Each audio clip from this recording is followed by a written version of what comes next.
வணக்கம், நான் டாக்டர் மகாலட்சுமி, புற்றுநோய் சிகிச்சை நிபுணர், மதுரையிலிருந்து பேசுகிறேன். இன்றைக்கி நம்ம பார்க்க போகிற டாபிக் பார்த்தீங்கன்னா கேன்சர் ட்ரீட்மெண்ட்டில் கீமோதெரப்பி சிகிச்சை பண்ணால் முடி கொட்டுமா? கண்டிப்பாக கொட்டும். ஸோ இந்த கீமோதெரப்பியை பொறுத்த வரைக்கும் பார்த்தீங்கன்னா நிறைய வகையான கீமோதெரப்பிகள் இருக்குது. ஸோ அதில் எல்லா வகையான கீமோதெரப்பி மருந்துகளுக்கு முடி கொட்டாது.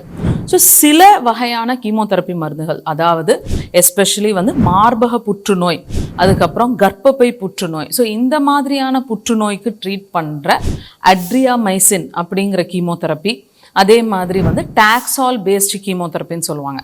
ஸோ இந்த மாதிரியான கீமோதெரப்பிக்கு தான் அதிகமாக முடி கொட்டும்.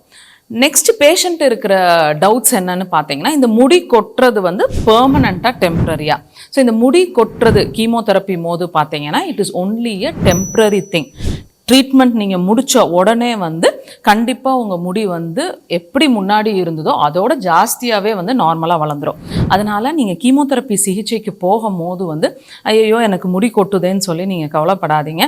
ஒன்ஸ் உங்கள் ட்ரீட்மெண்ட் முடிஞ்சோடனே உங்கள் ஆங்காலஜிஸ்ட் அந்த ஹேர் க்ரோத்துக்குரிய சில பயோட்டின் கண்டெய்னிங் டேப்லெட்ஸ் கொடுப்பாங்க. அதுக்கப்புறம் ஹேர் சீரம்ஸ் கொடுப்பாங்க. ஸோ அதெல்லாம் உங்களோட ரூட் ஹேர் ஃபாலிக்கிள்ஸை நல்லா பிளட் ஃப்ளோ எல்லாம் இன்க்ரீஸ் பண்ணி ஒரு நல்ல ஹேர் க்ரோத் நம்ம கீமோதெரப்பி சிகிச்சைக்கு அப்புறமும் அச்சீவ் பண்ண முடியும். நன்றி, வணக்கம்.